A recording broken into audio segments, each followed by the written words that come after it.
Hola, polluelos. Les voy a dar hoy la parte de histología del aparato respiratorio que habíamos quedado, y lo vamos a hacer a través de un PowerPoint que les preparé, que es el siguiente. A ver, veamos.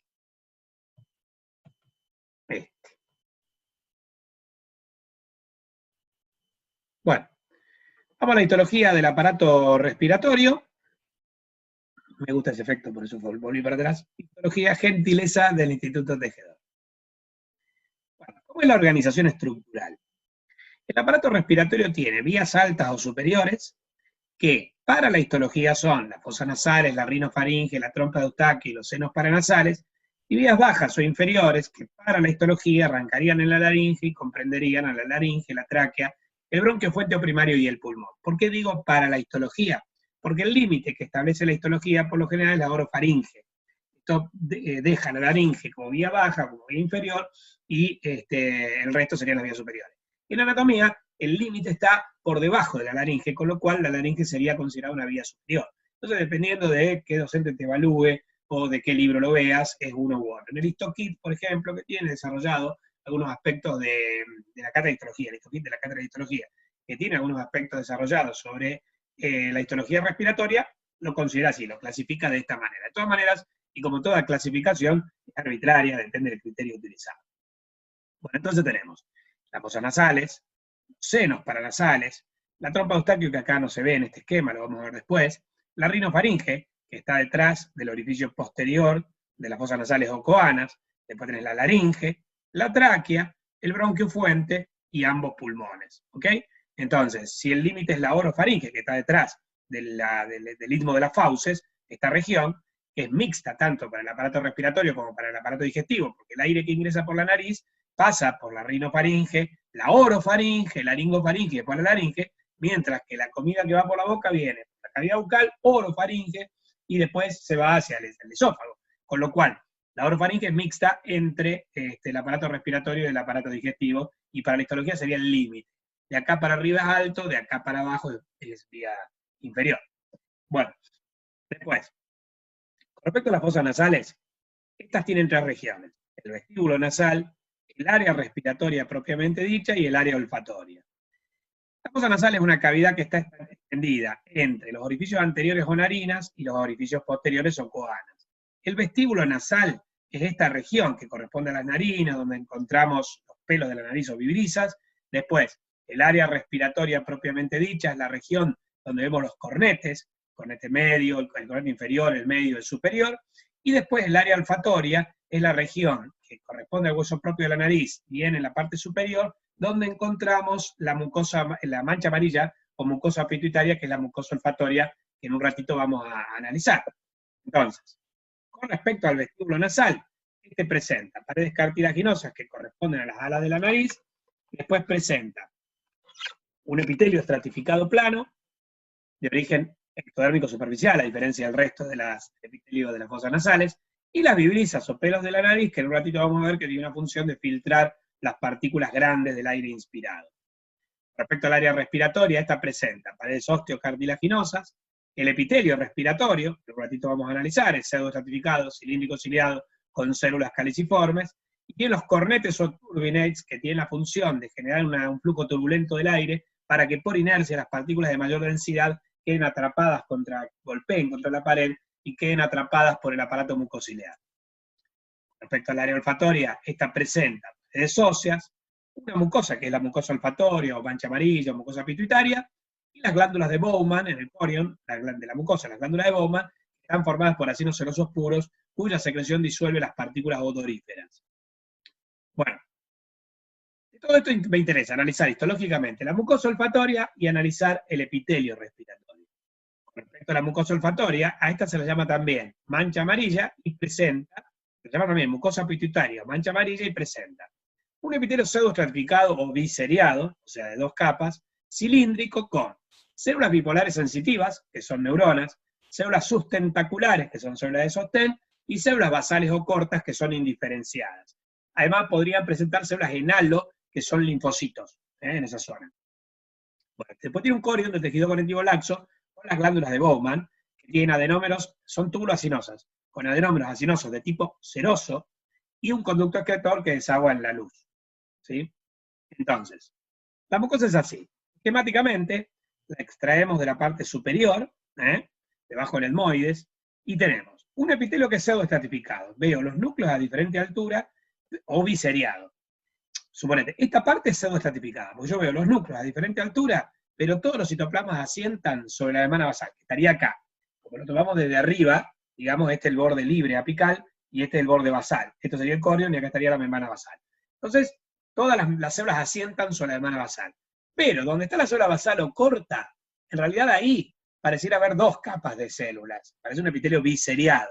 Pero si vos te fijás, las prolongaciones de las células asientan sobre la membrana basal, o sea que no son dos capas de células, sino que sigue siendo un epitelio pseudoestratificado. Bueno, decíamos, tenemos las células olfatorias.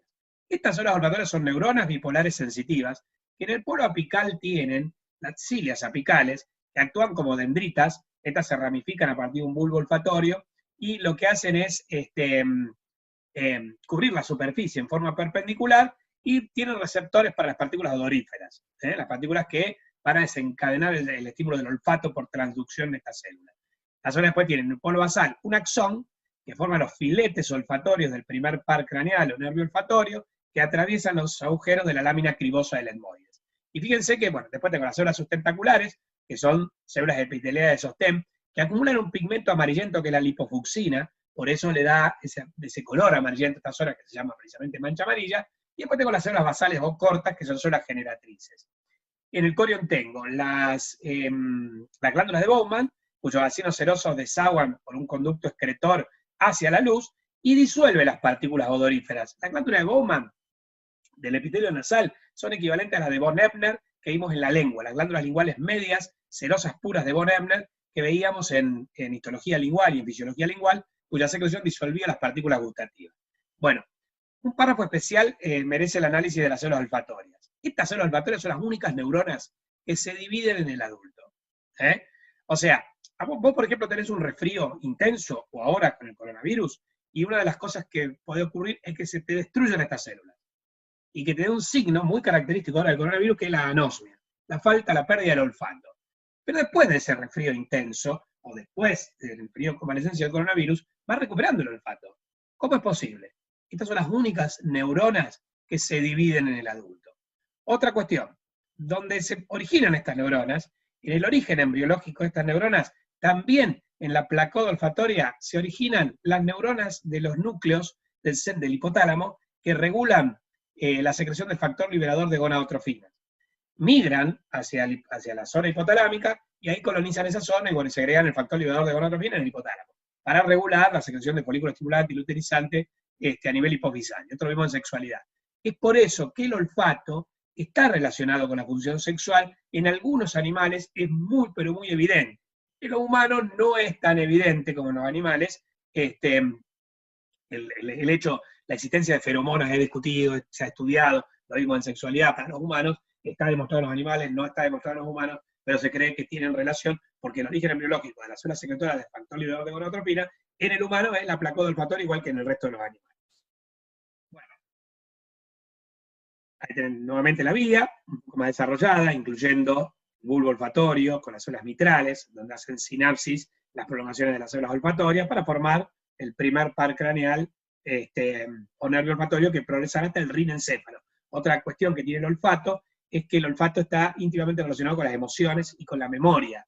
Esto es porque llega hasta el rinencéfalo, que es la corteza interna del lóbulo temporal, que es arquipaleocórteco, o sea, corteza arcaica, primitiva, donde se procesan también emociones básicas. Entonces a veces la percepción de ciertos olores nos trae o recuerdos, vos percibís el olor, de repente estás en un ambiente y percibís un olor que te recuerda una sopa que te hacía tu abuela cuando estaba viva, cuando vos eras chiquito, y eso te genera toda una emoción que puede ser placentera o puede ser displacentera en relación al estímulo olfatorio. Está íntimamente vinculado con el sistema límbico. Bueno, acá lo tenemos al BO, la mucosa olfatoria, pero al revés. Acá tengo el polo apical y acá el polo basal. Acá se ven, bueno, estos serían las cilias apicales de las células olfatorias. Los núcleos de las células olfatorias se ven acá en la región medial, mientras que los núcleos de las células de sostén son apicales, son estos que están acá arriba, estas son las células sustentaculares, mientras que los núcleos de las células basales o cortas están acá abajo. El epitelio parece estratificado, no parece ni pseudo ni simple, ¿no? Después vemos que todos los citoplasmas asientan sobre la membrana basal. Acá tengo en el corion los vacinos serosos de las glándulas de Bowman, ¿sí? Que las células tienen, los vacinos serosos se diferencian de los vacinos mucosos porque tienen células basófilas. Bueno, y después se ven los nervios olfatorios, los filetes acá, rodeados, por ejemplo, por la célula de Schwann. Bien. Vamos al epitelio respiratorio. El epitelio respiratorio se lo abrevia habitualmente PCCC, donde la P viene de pseudoestratificado, la C viene de cilíndrico, la segunda C de ciliado y la tercera C de células caliciformes. Pseudoestratificado, cilíndrico, ciliado con células caliciformes. Aunque hay que aclarar que a diferencia del epitelio olfatorio, que es principalmente pseudoestratificado y en algunas regiones biseriado, el epitelio olfatorio, el epitelio respiratorio es al revés, es principalmente biseriado en la mayoría de los sectores biseriados y en algunos sectores pseudoestratificados. Este epitelio respiratorio ALMO muestra células apicales, muestra células que tienen los núcleos basales con cilias apicales, esas son las células olfatorias. Entre las células olfatorias vemos las células caliciformes, que si vos no tenéis con colorantes especiales, como el Alcian Blue, la vemos claritas, como acá. Y después hay otras células, ahora van a ver que tiene como 5 o 6 tipos principales de células, en un preparado con coloraciones comunes muy difícil de reconocer. Debajo tengo el corion, debajo del corion tengo glándulas. Bueno, este es el epitelio respiratorio ALMO, pseudoestratificado, cilíndrico ciliado con células caliciformes. Este epitelio ALMO, un Alcian Blue, muestra claramente las células caliciformes. Acá se ven acinos mucosos que también se tienen con Alcian Blue, y acá tengo las células caliciformes. Lo de caliciforme porque tiene forma de cáliz o copa, con un extremo basal angosto y un extremo apical ensanchado por la presencia de gránulos secretorios con mucinas, con glucosaminoglicano y con bicarbonato, porque son las células secretorias del moco. Acaba de llegar mi amigo Fernando, que si quiere les muestro un órgano secretor de moco prominente. A mayor aumento, tenemos las células caliciformes acá, que se destacan mucho más. Estas son las células ciliadas. Acá hay células basales o cortas, pero también van a ver que hay células de gránulos basales, células en cepillo. El epitelio respiratorio es bastante complejo. Pero bueno, acá lo que podemos ver al MO son las células ciliadas y las células caliciformes, especialmente si lo tenemos con PAS o con Alcian Blue para tener las caliciformes. Bueno, el epitelio pseudoestratificado, cilíndrico ciliado, decíamos que tiene células ciliadas, células caliciformes, células basales o cortas, células en cepillo de tipo 1, tipo 2, y las células de gránulos basales, que son las neumoendócrinas que pertenecen al sistema PUN. Las ciliadas, bueno, tienen kinetocilias apicales, las caliciformes segregan el moco, las cilias de las células ciliadas y el moco de los segregados por células caliciformes forman el aparato mucociliar que tiene la función de desplazar hacia la cavidad oronasal a las partículas que queden englobadas en el moco, tiene una función de defensa, de limpieza de la vía aérea. Las células basales o cortas son indiferenciadas o generatrices, que por mitosis y por diferenciación originan el resto.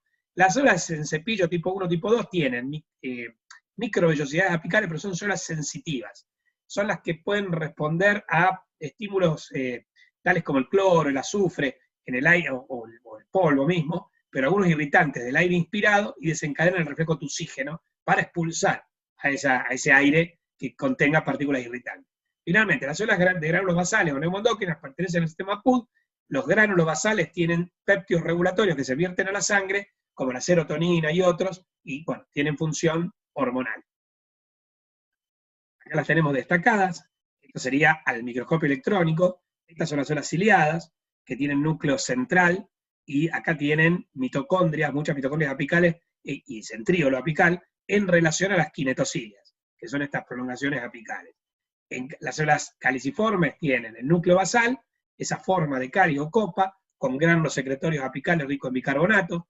La célula basal o corta es triangular, y la encontramos, bueno, con el núcleo basal, es una célula pequeña, tiene abundancia de ribosomas libres al MET, porque es una célula generatriz, una célula madre. Después tengo la célula en cepillo, que se diferencian de las ciliadas porque en lugar de tener cilias apicales tienen microvellosidades. Estas son las células sensitivas que les decía, y estas son las células de gránulos basales. Fíjense que a diferencia de las caliciformes, que tienen gránulos apicales, estas contienen gránulos basales. ALMO estos gránulos se pueden tener con sales de cromo o plata, o sea que estas células se llaman también cromoargirófilas o cromoargentafiles. Bueno, esos son los 5 tipos de células que contiene el epitelio el epitelio respiratorio. Pseudoestratificado, cilíndrico ciliado, con células caliciformes. Bueno, las funciones de las fosas nasales son la conducción del aire, de las narinas a las coanas, y el acondicionamiento del aire. Esto consiste en filtrarlo para eliminar las partículas. Esto lo hacen las vibrisas para las partículas de gran tamaño, el aparato mucociliar para las partículas de mediano y pequeño tamaño. La humidificación del aire, dado por las secreciones de los vacinos serosos y mucosos, principalmente los serosos del corion, y la calefacción, dado por el plexo, por los plexos superficiales, está muy irrigada la fosa nasal, especialmente en la región de los cornetes, y el aire que ingresa por las fosas nasales se calefacciona por lo menos 1 grado centígrado respecto al aire ambiental. Respecto a la olfacción, ya lo vimos, en la captación de las partículas odoríferas, ocurre por las células bipolares, las neuronas bipolares sensitivas, sensorial en este caso, de la mucosa olfatoria o pituitaria. Bueno, con respecto a la rinofaringe está ubicada detrás de las coanas, en su constitución tiene paredes musculares, una mucosa con un epitelio respiratorio, PCCC, y contiene la amígdala faríngea. Es una formación linfática perteneciente al anillo linfático de Waldeyer, que constituye una defensa en la puerta de entrada, una defensa inmunológica en la puerta de entrada orofaríngea. Sus funciones son la conducción del aire y tiene una función inmunológica. Desde el punto de vista histológico, la amígdala faríngea muestra, bueno, haces un corte histológico de la rinofaringe y vas a ver esto. Vas a ver, bueno, un epitelio pseudoestratificado acá que lo reviste, después todo linfático. Folículos linfáticos, o sea, tejido linfático denso localizado, y también tejido linfático difuso. Empezamos a ver el MALT, el tejido linfático asociado a mucosas, que después en el aparato respiratorio lo vamos a llamar BALT, tejido linfático asociado a las vías bronquiopulmonares. Bueno, ese es un corte de la amígdala faríngea. Con respecto a la trompa de Eustaquio, está ubicada, conecta la rinofaringe con el oído medio, con la caja del tímpano. Tiene paredes que son osteomúsculo-cartilaginosas, una mucosa con epitelio respiratorio de tipo PCCC, y la función es que nivela las presiones a ambos lados de la membrana del tímpano. Y vemos la ubicación de la trompa de Eustaquio. La trompa de Eustaquio va desde la rinofaringe hasta el oído medio. Si esta es la membrana del tímpano, este es el oído externo y este es el oído medio, si la trompa de Eustaquio no comunicase, digamos, la cara interna de la membrana del tímpano, a través de la trompa de Eustaquio, la rinofaringe, las coanas, las fosas nasales y las narinas, está comunicada con el exterior. Y la cara externa, a través del conducto auditivo externo y el pabellón auricular, también está ubicada hacia el exterior. Quiere decir que si la trompa de Eustaquio es permeable, la presión del lado interno y del lado externo de la membrana del tímpano son iguales. Esto permite que los sonidos provenientes del lado externo, a través del conducto auditivo, la hagan vibrar, y la membrana del tímpano está relajada, no está tensa, porque del lado interno la presión es igual que del lado externo. Esto permite que vibre en relación al sonido y tenga mayor sensibilidad, actuando como un resonador. Ahora, cuando la trompa de Eustaquio se comprime y aumenta la presión del lado interno, la membrana del tímpano abomba hacia el lado externo, o sea, queda tensa, y entonces los sonidos se escuchan más apagados. Entonces, la función de la trompa de Eustaquio tiene que ver con la audición más que con el aparato respiratorio, pero se la vincula por el tipo de constitución. Por la relación con la rinofaringe y por el epitelio que la reviste, se la describe con el aparato respiratorio. Con respecto a los senos paranasales, están ubicados en el interior de los huesos frontal, maxilar, etmoidal, esfenoidal, son cavidades en el interior de estos huesos, tiene paredes óseas, la pared del hueso correspondiente, una mucosa con epitelio, pseudoestratificados cilíndricos ciliados o simples cilíndricos ciliados con células caliciformes. Las funciones serían aligerar el peso de la cabeza, pero además actuar como cavidad de resonancia para la fonación y la audición. Lo de aligerar el peso de la cabeza, al tener huesos huecos, livianos, esto permite o favorece mantener la cabeza erguida. Es como los huesos de las aves, que también son huecos para poder volar. Los huesos de la cabeza, la mayoría son huecos para poder tener la cabeza erguida, que no sea una estructura tan pesada. Pero después, además, ustedes saben que también, volviendo a lo que es fisiología de audición, ustedes tenían una conducción osicular a través del sonido, ¿no? Una conducción osicular a través de los huesecillos, el martillo, el yunque y el estribo del oído medio, pero también tenemos una conducción aérea y una conducción ósea, a través de las cavidades que se encuentran en los huesos de la cabeza. Entonces, esto permite escuchar mejor el sonido, y además, junto a la caja torácica, actúa como una cavidad de resonancia para la fonación también. Permite amplificar el sonido emitido. No solo el sonido recibido, sino el sonido emitido por la laringe. Bueno, entonces, acá tenemos una vista frontal de los senos paranasales y otra en corte sagital. Acá vemos los senos maxilares que se vinculan con orificios hacia las fosas nasales. Después tenemos el seno frontal, el hueso frontal que también se vincula, y después tenemos los senos, etmoidal y esfenoidal, que no tienen una vinculación directa, por lo general, con las fosas nasales. Pero esto lo vemos mejor en un corte sagital. Bueno, los senos paranasales. Esas han sido las vías superiores, fosas nasales, trompa de Eustaquio, senos paranasales y la rinofaringe. Con respecto a la estructura histológica clave, hay que conocer el epitelio respiratorio, fundamental, porque ahora después, en el análisis de las vías inferiores, lo vamos a seguir describiendo, y el epitelio olfatorio, que se describe obviamente únicamente con las vías aéreas superiores, específicamente con la fosa nasal. ¿Estamos? Muy bien, queridos. Esta es la primera parte de histología respiratoria, lo que corresponde a las vías aéreas superiores. En la segunda parte les voy a explicar las vías aéreas inferiores, ¿ok? Que es lo que vamos a estar desarrollando la semana que viene junto con la fisiología. Cuídense, polluelos.